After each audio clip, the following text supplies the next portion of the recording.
Guys, இந்த freedom sale நீங்க எல்லாருமே கேட்டுட்டு இருந்த PS5 exclusive deal updates தான் நம்ம பார்க்க போறோம். Standard cricket edition box damage 1 year Indian warranty ஓட 44990 க்கு FIFA 24 PS5 standard box damage unit பாத்தீங்கன்னா உங்களுக்கு 44990 க்கு பண்ணி தரோம். எனக்கு இதுலயே வந்து காம்போ ஆஃபர்ஸ் இல்ல ஸ்லிம்ல ஆஃபர் வேணும்னு கேட்டீங்கன்னா அதுலயும் ஆஃபர்ஸ் அவைலபிளா இருக்கு.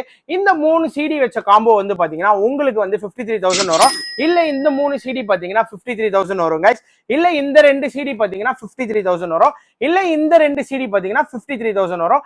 இல்ல இந்த 2 CD பாத்தீங்கன்னா 53000 வரும். இதுதான் காம்போஸ் இருக்கிறது 53000 க்கு. இல்ல ப்ரோ எனக்கு அதிரடியான ஆஃபர் ஒன்னு வேணும்னு கேட்டீங்கன்னா 54000 க்கு உங்களுக்கு FIFA 24, Cricket 24, Red Dead Redemption, GTA San Andreas, God of War 3, God of War 4, Uncharted எல்லா கலெக்ஷனும் இது எல்லாமே சேர்த்தா மாதிரி உங்களுக்கு 54000 க்கு பிளஸ் 600 கேம்ஸும் பண்ணி தரோம். பிளஸ் 55 கேம்ஸும் 1 இயர் ஆக்சஸ்க்கு பண்ணி தரோம் guys. இன் கேஸ் உங்களுக்கு கண்ட்ரோலர் ஆட் ஆனா வேணும்னா 4000 க்கு ஓபன் பாக்ஸ் கண்ட்ரோலரும் சீல்டு